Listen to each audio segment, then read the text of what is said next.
먼저 본 과제의 필요성에 대해서 간단히 말씀드리겠습니다. 과거에 한 10여 년 전만 해도 쓰레기를 처리하는 방법이 소각 매립 중에서 우리나라는 전부 다 매립에 의존했습니다. 그래서 10년 전에 소각을 하는 것은 1.5% 정도밖에 되지 않았었는데 매립지가 심한 앞뒤 침출소에 주민반대 등으로 매립지 확보가 곤란하자 정부에서는 소각률을 올리자라고 정책을 정해갖고 지금 크게 벌이고 있습니다. 그 결과로 지금 2002년 현재 약 25% 이르고 있고 2011년은 생활쓰레기, 사업쓰레기 합쳐서 약 45% 될 것입니다. 생활쓰레기 경우 같은 경우는 3, 4년 뒤에는 역전이 돼서 다 소각에 의존한다는 걸 쉽게 알 수 있겠습니다.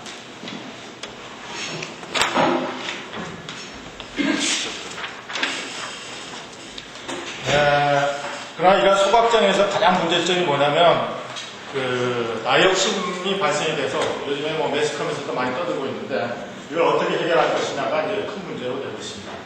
나이옥신은 여러분도 잘 아시다시피 이와 같은 구조로 된 여러 가지 아이소마로 구성되어 있는 물질입니다. 쉽게 보시다시피 그 벤젠하고 염소가 메인으로 되어 있고 옥시전이 약간 있는 그런 형태로 되어 있습니다.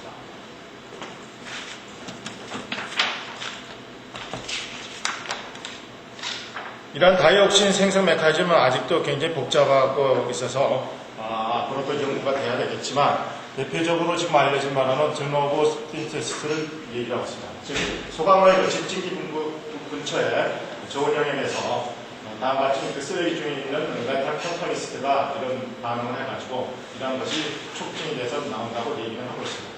근데 전체적으로 보면 결국은 PVC나 얼마 전에 저희 주겸 때문에 주겸에서 다이옥신 발생한다고 난리가 났었죠.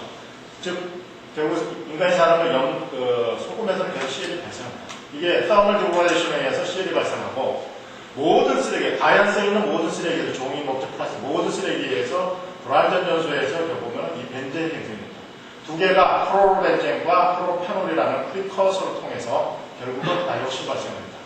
그래서 이 CL을 줄이는 노력도 우리 플라스틱 쪽에서 보면은 많이 노력을 해서 난-PVC계 플라스틱 개발도 많이 하고 있고 본 과제 쪽에서는 테마에서는 이쪽이 아니고 이 불완전 연소를 없앰으로써 다이옥신을 줄여보자는 쪽이 초점이 되겠습니다. 이러한 이 아이디어를 가지고 먼저 세계적으로 지금 일본이 세계적으로 소각로 보급률이 약 8, 90%를 달하고 있기 때문에 세계 1위에 불과한데 이런 연구가 많이 진행됐습니다. 일본의 공동 연구로 되어 있는 일본의 도다고교하고 오쿠라 인더스트리얼에서는 특이한 활성 산화철이 약 1% 집어넣은 건데 동상계 쓰레기병 쇼핑백면 폴리에틸렌 필름 개발이 통과했습니다. 이 활성 산화철은 알파 FOOHO 베타에스라고 하는데 250 나노메터의 나노 파티클입니다. 이게 침상으로 되어 있고 이것이 고온에서 저온에서 문제가 없다가 고온에서 활성산화 발생해서 완전 연소해서 다이옥신 없앤다 라고 되어 있으면 이 40%. 보시다시피 일반 종이를 가정해서 이 담배가 소각로 온도라고 가정을 했을 때 그냥 불을 태우면 이렇게 불이 딱 붙었다 꺼져버립니다. 그러나 반면에 활성산화철을 살짝 묻혀놓고 이게 불을 땡기면 이게 엄청나게 크게 불이 붙는 경우가 있습니다. 이렇게 나타납니다.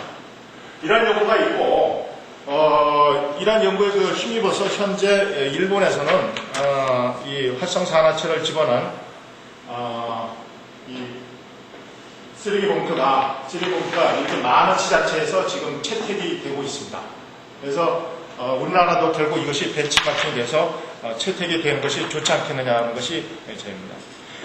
다른 어프로치로 일본의 스미토모 케미칼에서는 활성 알루미늄 추리 하이드록사이드를 하면 종량의 쓰레기 봉투를 개발했습니다. 그러나 이러한 활성 알루미늄 추리 하이드록사이드는 다이옥신 흡착성질을 이용합니다.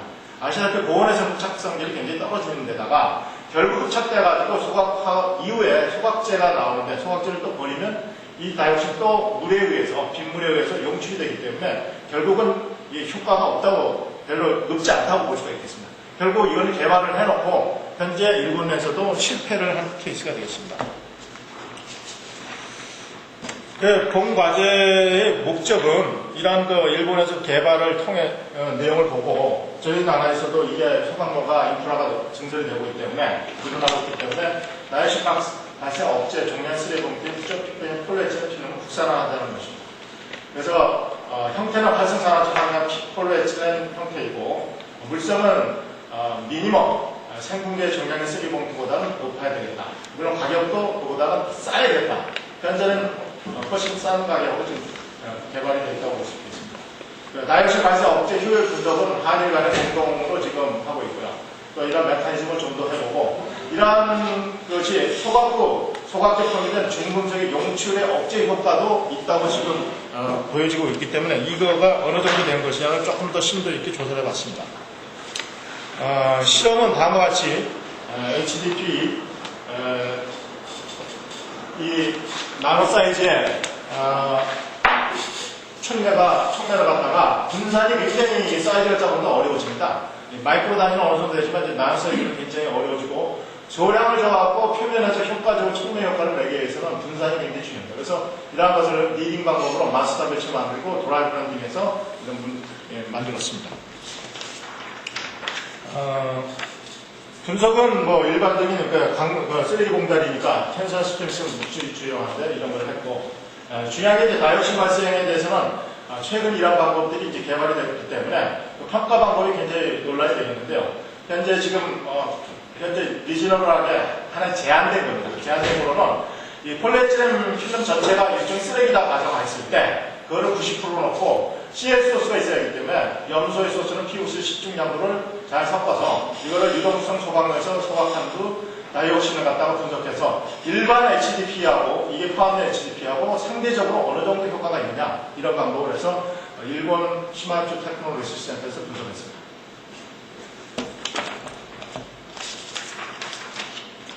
뭐 다른 분석으로서는 이러한 열분 TJ, XRD 그 다음에 용출을 했는데 용출은 이러한 중금속을 망간 옥사이드, 카파 옥사이드를 갖다가 섞고 이거를 800분 소간 이후에 소각제 중에 결국 버린 데서 중금속이 지금 용출이 되기 때문에 용출 효과가 어느 정도 서로 간에 차가 있느냐를 갖다가 비교 분석을 해봤습니다. 결과를 한 바로는 가장 중요한 쓰레기 봉투가 지금 결국 강도가 문제겠죠. 그래서 이미 일반 하이덴시티 폴리에틸렌 경우 이러한 규격이 되어 있습니다. 저희가 테스트한 결과로는 일반적으로 이렇게 이제 이건 미니멈 수치니까 이보다는 더 강도가 더 높게 나오겠죠. 높게 나오고 저희가 1% 양분을 했는데 1% 쓴 것은 메인으로 잡고 있는데 강도가 여기에 일반 P보다도 P의 그 수준에 합격한 걸 알 수 있고 생분해보다는 훨씬 우수한 것을 알 수 있습니다. LLD도 마찬가지로 이 기준에 있어서 1% 집어넣은 것과 훨씬 상회하는 강도를 보일 수 있는 것을 알 수 있습니다.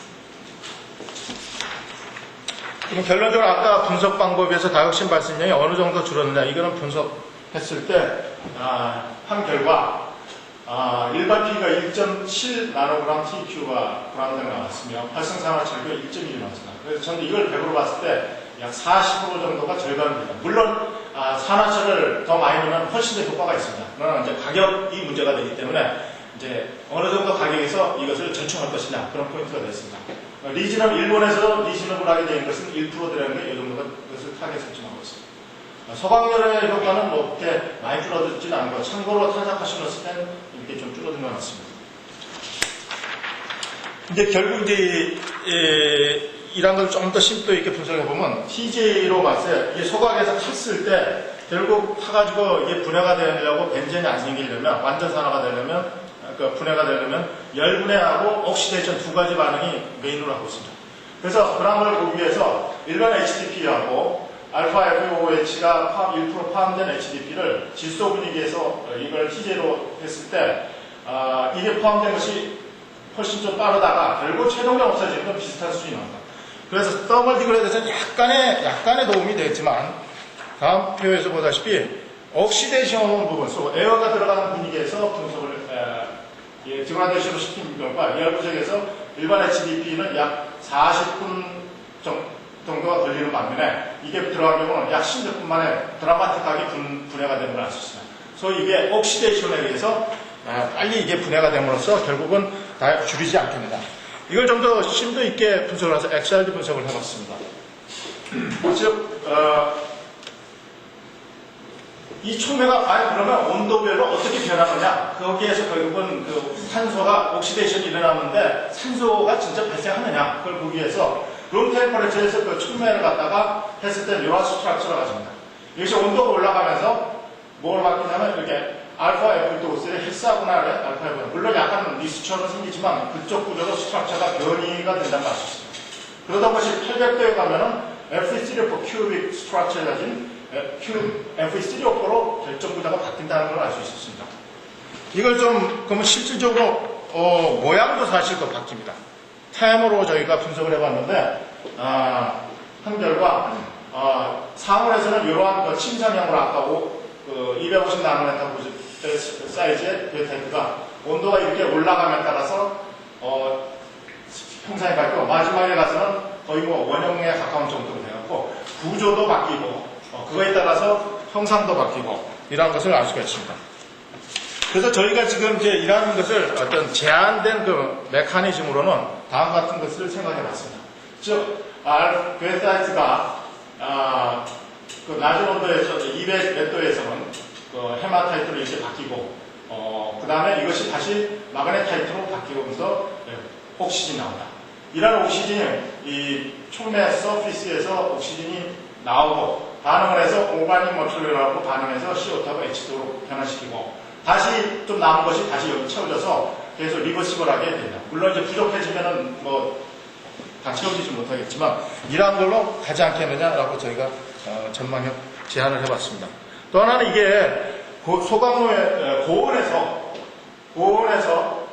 태우고 난 다음에 소각제 중에 나온 걸 마시고 그 소각제 중에 물로 용출을 했을 때 본반은 일반 HDPE 대비해서 훨씬 떨어지는 것을 알 수 있습니다. 이러한 것은 워로솔로블한 이 일반 그 금속 산화물이 F2O3가 여기서 워로솔로블한데 이러한 것이 일종의 펠라이트화가 돼가지고 녹지 않은 성분들이 생김에 따라서 이게 용출이 적어지는 거 아니냐 이렇게 저희들이 결과를 예측을 했는데 그런 그 하나의 증거로서 저희가 XRD를 한번 분석을 해봤습니다. 헤비메탈 아까 지금 5가지를 지금 섞어가지고 했을 때는 여러 가지 복잡한 커브가 나옵니다. 아까 말씀드린 액티베이트 활성산화철을 갖다가 상온에서 했을 때는 이런 스트럭처가 나옵니다. 결국 요게 지금 룸 템퍼레처에서 이것만 해서 하이덴시티 폴리에치는 헤비메탈이 되면 800도에 되면 HDP의 결정 구조는 다 없어져 버리겠죠. 유기물이니까 싹 없어지면 결국 이것만 나오는데 요거하고 비교해 보면은 피크가 약간 변화한 걸 알 수 있습니다. 결국 요 헤비 메탈들도 800도에서 바뀌는데 그리고 마찬가지로 룸 템퍼레처에서 이거도 바뀝니다. 그러면 이거하고 800도에서 이 피크하고 그냥 단순히 브랜드가 됐다면 이 피크가 이렇게 그냥 섞여져 있는 피크가 나올 겁니다. 그런데 헤비메탈하고 액티베이트 페록사이드 HD에 포함시켜가지고 저희가 반응시킨 결과는 이 두 개의 콤비네이션 피크가 아닌 다른 피크들이 작아요. 특히 이게 변화된 게는 이 두 부분이 크게 차이가 나는 걸 알 수 있습니다. 결국 단순 브랜드에 돼 있다면은 반응이 없이 돼 있다면은 이런 피크가 이쪽에서는 나와야 할 텐데 실제 나오질 않는다. 이런 거 봐서는 뭔가 새로운 스트럭처, 아까 제한되어 있는 아직 뭐 이쪽이 제가 전문을 아니어서 더 깊이 연구를 해야겠지만 뭔가 새로운 결정, 그래서 페라이트가 되면서 용출 현상이 막아지지 않았을까 이렇게 생각을 하고 있습니다. 결론적으로 나노 사이즈의 활성 산화철이 함유된 폴리에틸렌은 종량이 3봉투 쇼트백의 우선 기계적 물성도 가지고 다이옥시드가 없던 새로운 형태의 친환경적 신부대다라는 걸 알 수 있고 활성 산화철은 온도가 상승에 따라서 디하이드레이션에 의해서 알파 FTB고 그다음 마그네타이트 변화를 과정해서 활성산소를 발생하여 완전 연소를 유도하면서 다이옥시드 발생을 억제하고 또한 소각 후 소각제 함유된 중금속의 빗물에 의한 용출을 감소시키는 효과가 있다는 것을 알 수 있게 됐습니다. 이상입니다.